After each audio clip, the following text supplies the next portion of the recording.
மத்திய அரசு வந்து சில விஷயங்களில் ரொம்ப ஸ்ட்ரிக்டா இருக்காங்கன்னு தான் சொல்லணும். அந்த ப்ளூ வேல் கேம் வந்த பொழுதாகட்டும், எவ்வளதோ பள்ளி சிறார்கள், குழந்தைகளுக்கு எவ்வளோ பாதிப்பு வந்ததுங்கிறத பார்த்தோம். டிக்டாக் அதுவுமே எவ்வளோ பாதிப்பை இந்தியர்களிடையே ஏற்படுத்தியது. அதை பேன் பண்ணதாகட்டும், அப்புறம் சீனா சேர்ந்த பல ஆப்பை வந்து உடனே பேன் பண்ணதாகட்டும். இப்போ இந்த நீட் தேர்வு அந்த கொஷின் பேப்பர் குளறுபடி வெளியில் வந்ததுல மத்திய அரசு வந்து டெலகிராமை வந்து சந்தேகப்பட்டு டெலகிராமை வர 22ஆம் தேதி வரைக்கும் தடை விதிச்சிருக்காங்க. இந்தியாவில் 21ஆம் தேதி மீண்டும் அந்த நீட் தேர்வு நடைபெறுகிறது. அதற்கு அவங்க டெல்லி ஹைகோர்ட்டை நாடி இருக்காங்க. டெல்லி ஹைகோர்ட்டுமே போல இருக்கு, மத்திய அரசு எடுத்த நடவடிக்கையில நாங்கள் உடன்படுறோம், 22ஆம் தேதி வரைக்கும் அந்த பேன்லேயே இருக்கட்டும் அப்படின்னு சொல்லியிருக்காங்க. அப்போ என்ன பிரச்சனை, அப்படி டெலகிராமில் என்ன பெரிய பிரச்சனை வந்துட போகுதுன்னு ஒரு சாரர் பொங்கி எழுந்துகிட்டு இருக்கிறதையும் பார்க்குறோம். இதை எப்படி பார்க்குறீங்க?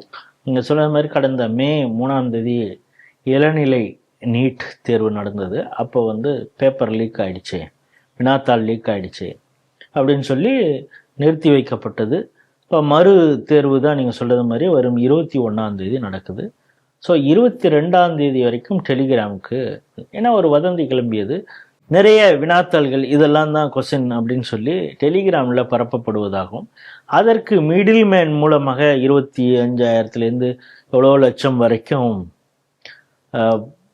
பணம் டிரான்சாக்ஷன் கூட பல இடங்கள் நடந்துகிட்டு இருக்கு, இது ஒரு காரணமாக இருக்கிறது அப்படின்னு சொன்னதுனால மத்திய அரசு இந்த செயலியை 22ஆம் தேதி வரைக்கும் தடை போட்டிருக்காங்க. இதை எதிர்த்து டெலிகிராம் வந்து அந்த நிறுவனம் என்ன பண்ணுது, டெல்லி கோர்ட்டுக்கு போகுது. இதை எப்படி இவங்க முடக்கலாம், இதில் எவ்வளோ பல விஷயங்கள் இருக்குது. உண்மைதான், டெலிகிராமில் ஒரு அட்வான்டேஜ் அப்படின்னா, இப்போ வாட்ஸ்அப் அப்படின்னா ஒரு குறிப்பிட்ட 2 MB அளவுக்கு தான் ஏதாவது அனுப்ப முடியுது. நம்ம ஃபோட்டோஸாக இருக்கட்டும், டாக்குமெண்ட்ஸாக இருக்கட்டும், டாக்குமெண்ட்ஸே கூட எவ்வளவு MBக்குள்ளார அனுப்ப முடியுதுங்கிறதெல்லாம் இருக்குது. பட் டெலிகிராமில் உங்களுக்கு GB கணக்கில் வரைக்கும் ஃபைல்ஸை அனுப்ப முடியுது அப்படிங்கிறது ஒன்று இருக்குது. மத்திய அரசு குறிப்பிட்டு சொல்லியிருக்கிறது என்னென்னா, இந்த டெலிகிராம் மூலமாக பயங்கரவாதம், இணைய குற்றங்கள், நிதி மோசடி, போதைப்பொருள் கடத்தல் இதெல்லாம் கூட நடக்குது.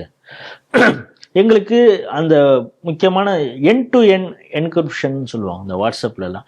யார் முதலாக ஒரு பதிவை போடுறார், அந்த பதிவுவர் யார் அப்படிங்கிற தகவல்லாம் வாட்ஸ்அப்புக்கு தெரியும். இப்போ நீங்கள் அந்த ஒரு குரூப்பில் இருக்கீங்கன்னா அது அப்படியே சுற்றி இங்கேருந்தோ ஒவ்வொரு குரூப்பாக மாறி வந்திருக்கும்.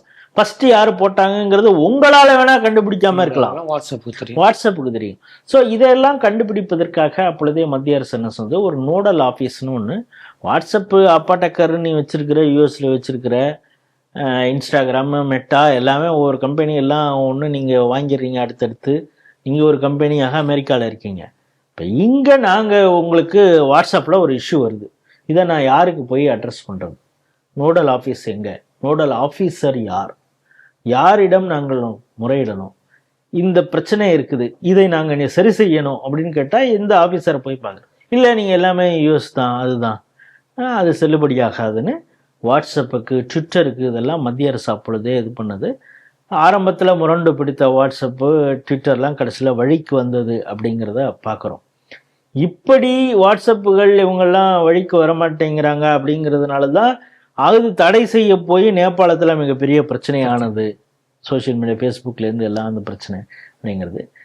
நம்முடைய ஜனநாயக நாட்டில் நமக்கு செல்லமாக ஒரு ஒரு மிரட்டல் இந்த நிறுவனத்துக்கு கொடுத்தோம். ஏன்னா மார்க்கெட் பெருசு, இங்கு அந்த பயனாளிகள் இல்லை பயன்படுத்துபவர்கள் அப்படின்னு பார்த்தீங்கன்னா அவ்வளவு வால்யூம் இருக்குது. அதனால் வந்து இது நமக்கு பெரிய அளவு எஃபெக்ட் ஆகும் அப்படின்னு சொல்லி தான் ஃபேஸ்புக்காக இருக்கட்டும், இன்ஸ்டாகிராமாக இருக்கட்டும், வாட்ஸ்அப்பாக இருக்கட்டும், ட்விட்டர், இப்பொழுது எக்ஸ் தளம், இவங்கெல்லாம் வந்து வேறு வழி இல்லாமல் இது நடுப்ப கூட எலான் மஸ்கெல்லாம் கொஞ்சம் முரண்டு பிடித்தார் வேறு வழியில். இன்னும் சொல்லணும்னா பெங்களூரில் இதே போல் ஒரு கேஸ், கர்நாடகாலையும் சமூக வலைதளங்கள் எங்களுக்கு கேட்ட டேட்டாவை கொடுக்க மாட்டேங்கிறாங்க கேட்கும் பொழுது கோர்ட்டே அவங்களை கண்டித்தது. சுப்ரீம் கோர்ட்டில் பல முறை இது சம்பந்தமாக கேஸ் வந்திருக்கு. நாட்டில் வந்து பிரச்சனையை ஏற்படுத்தக்கூடிய ஒரு பதிவு வருது, அது சம்பந்தமாக அட்ரஸ் பண்ணுங்கிறப்ப நாங்கள் அதற்கு ஒத்துழைக்க மாட்டோங்கிறத எந்த அளவுக்கு சரி அப்படிலாம் கேட்டிருக்கேன். அந்த அடிப்படையில் தான் இது வந்து முதல்ல தேதி குறிப்பிடாமல் தள்ளி வச்சது. அதுக்கப்புறம் எக்ஸாம் வருது, எங்களுக்கு சீக்கிரம் சொல்லுங்கள் அப்படின்னு சொல்லும் பொழுது இதை இப்போதைக்கு மத்திய அரசு எடுத்த முடிவு சரி அப்படின்னு கோர்ட்டு சொல்லியிருக்கு. சார் இப்போ நீங்கள் ஒரு விஷயமா கேட்டீங்க, டெலிகிராம்னால அப்படி என்ன பிரச்சனை அப்படின்னா, பல விஷயங்கள் பரிமாற்றம் நடந்துகிட்டு இருக்குங்கிறது ஒரு பக்கம் வந்தாலும் இதில் மிகப்பெரிய டிராபேக் அப்படிங்கிறது, அது அவங்க அட்வான்டேஜ்னு சொல்லலாம், ஆனால் டிராபேக் அப்படிங்கிறது என்ன அப்படிங்கிறத ஐஐடியுடைய தலைவர் காமகோடி அவர்கள் வந்து எக்ஸ் தளத்தில் ஒரு வீடியோவாகவே போட்டிருக்கார். ஏன்னா அவர் என்டிஏல இருக்கிறார், இந்த நேஷனல் டெஸ்டிங் அகாடமி, அதில் அவர் இருக்கார்.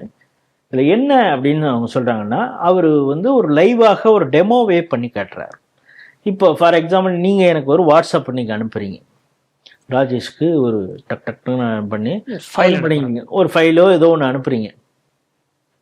அதுக்கப்புறம் திடீர்னு ஒரு 1 hour 2 hours கழிச்சு, ஐயோ இது இவருக்கு அனுப்பக்கூடாது, நான் வேற யாருக்கோ இல்லை கௌதமுக்குள்ள அனுப்பிச்சிருக்கணும், இவருக்கு அது தேவையில்லாத ஃபைலாக கூட எனக்கு இருக்கலாம், அது என்னுடைய பார்வைக்கு ஐயோ இதை எடிட் பண்ணிட்டு ஏதோ ஒன்று நம்ம பண்ணணும் அப்படின்னீங்கன்னா நீங்கள் உங்களால் எடிட் பண்ண முடியாது. வாட்ஸ்அப்பில் நீங்கள் என்ன அனுப்பிச்சிங்களோ அதை எடிட் பண்ண முடியும், வாட்ஸ்அப்பில் சொல்கிறீங்க. ஆனால் டெலிகிராமில் என்னன்னா, நீங்கள் ஒரு இதை எனக்கு ஃபைலை அனுப்புறீங்க, பிடிஎஃப், இன்னைக்கு இல்லை நாளைக்கு கூட உங்களுக்கு திடீர்னு தோணியா அதை நீங்கள் ஃபைலை எடிட் பண்ணுறீங்க, மெசேஜிங்கில் எடிட் பண்ணுறீங்க. எடிட் பண்ணால் கூட இப்பொழுதுதான் எடிட் பண்ணீங்கன்னா அதில் வராது. அவங்க என்ன சொல்கிறாங்கன்னா, அதோடைய ஒரிஜினல் டைம் ஸ்டாம்ப் அப்படியே இருக்கும். இப்போ ஈவன் ஆன்லைனில் இருக்கக்கூடிய பல பத்திரிகைகள் வருது சாமி, அதில் ஒரு செய்தியை போடுறாங்க. இன்னைக்கு ஃபார் எக்ஸாம்பிள் பார்த்தீங்கன்னா, இன்று மேகதாது விஷயமாக விஜய் சட்டசபையில் தீர்மானம் நிறைவேற்றினார் அப்டேட்டட் டைம்னு அப்படின்னு போட்டு அப்படி வந்துருது. இன்னைக்கு 4:30 மணிக்கு அந்த செய்தியை அப்டேட் பண்ணுறாங்க. திடீர்னு அதில் இன்னும் சில விஷயங்களை சேர்க்குறாங்க. ஆமாம், அடுத்த நாள் சேர்த்து ஆன்லைன் தானே, திரும்ப மேலதிக தகவல்களையும் அதில் சேர்த்து, இவர் பேசுகிறப்ப உதயநிதி என்ன சொன்னார், இதில் எது பேசியது அவை குறிப்பிலிருந்து நீக்கப்பட்டது அப்படிங்கிறதான் சேர்த்து அதை அந்த செய்தியிலேயே ஃபீடு பண்ணுறாங்க. அப்படின்னா நாளைக்கு காலையில் 7:30 மணிக்கு அதை போடுறாங்கன்னா அப்டேட்டட் 7:30 AM அப்படின்னு போடும். இதில் அது ஆகவே ஆகாது. அப்படிங்கிறப்ப இதை எவன் எடிட் பண்ணானா, எடிட் பண்ணதா இல்லையா ஒரிஜினலாங்கிறதே தெரியாது. இப்போ அதனால அவர் என்ன சொல்றார், JEE IISER இது போன்ற தேர்வுகள் நடக்கும் பொழுது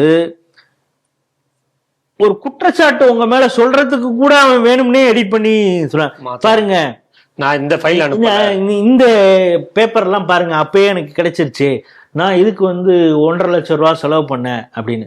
இவன் ஏதோ ஒரு நியூஸை ஒரு இதே போட்டு ஒரு வினாத்தாலே இவனே ஒன்று ரெடி பண்ணி, அதாவது ஒரிஜினல் வந்த பிறகு அதை ஏற்கனவே ஏதோ ஒரு மாடல் டெஸ்ட் பேப்பர்னு ஒன்று கொடுத்ததோட இதையும் சேர்த்து வச்சு உன்னால் எடிட் பண்ண முடியும், அது டைம் ஸ்டாம்ப் மாறாது அப்படிங்கிறப்ப அது ஒரிஜினல் மாதிரியே இருக்கும் அப்படின்னு அவர் லைவாக டெமோ பண்ணி காட்டியிருக்காங்க. அந்த வீடியோ இப்போ யாராவது நேயர்கள் பார்த்தீங்கன்னா, நீங்கள் காமகோடி அவர்கள் இதுன்னு அவர் டெக்னிக்காலிட்டி பற்றிலாம் போகல, ஏன்னா இதை பார்த்துட்டு ஒவ்வொருத்தனும் செய்யணும்னு நினைப்பான்.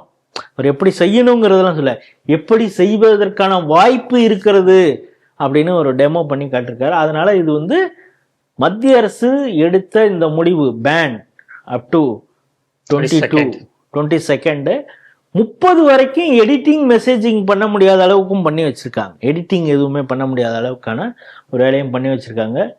ஆகவே இது ஒரு நல்ல எண்ணத்தில் செய்யப்பட்டது, தவறு நடந்துடக்கூடாது. இதற்கு பிறகும் என்ன நடக்கும் அப்படிங்கிறதெல்லாம் தெரியல.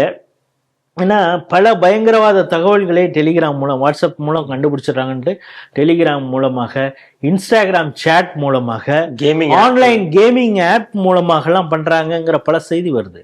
அப்படி இதையும் பயன்படுத்துகிறாங்க. யூஜ் ஃபைல்ஸ் இது பண்ணுறதுனால போதைப் பொருள் கடத்தல் அந்த விஷயங்கள்லாம் கூட அதை என்கிரிப்டட் கோடோட அனுப்பிச்சு இது இவன்ட்டு தான் போகுது அப்படிங்கிறது மாதிரிலாம் தகவலை பரிமாறிக்கொள்கிறாங்கலாம் வருது. ஆகவே இது தடை செய்யப்பட்டது சரிதான் அப்படின்னு இருக்கு. அதில் இருக்கக்கூடிய உண்மைத்தன்மையை புரிந்து கொண்டு தான் டெல்லி நீதிமன்றம் இந்த தீர்ப்பை சொல்லி இருக்கிறது அப்படிங்கிறத நான் பார்க்குறேன்.